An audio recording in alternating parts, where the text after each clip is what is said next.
Les familles des victimes du Diola poussent un ouf de soulagement après le démarrage des travaux du Mémorial Musée. La dite association était en point de presse ce mercredi pour montrer toute leur satisfaction. Et aujourd'hui, nous avons un sentiment quand même de satisfaction, enfin, pour un démarrage effectif avec l'entreprise Eiffage sous ce lieu même du Mémorial Musée. Parce que le choix de ce site n'a pas été fortuit.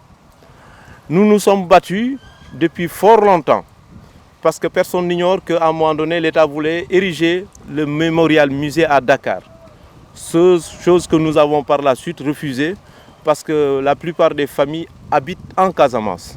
Ces derniers sont revenus également sur la composante du Mémorial Musée Le Diola. La première composante, c'est ériger le mémorial lui-même. Ici, à côté, donc dans le site de Sochechal, je précise. L'autre aspect, l'autre composante, c'est la place des naufragés qui va servir d'esplanade.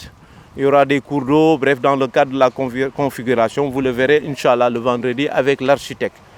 Et la troisième composante, enfin, c'est cette partie qui abritait l'usine Stecito, qui va servir d'espace d'échange pour les gens qui viendront visiter ce lieu mémorial.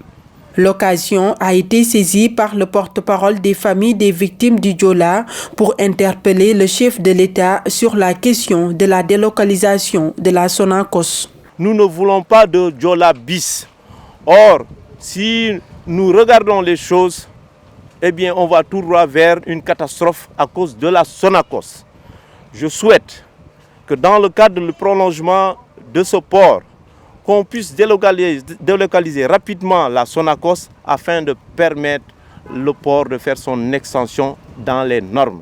Rappelez que la pose de la première pierre se tiendra ce vendredi devant le ministre de la Culture.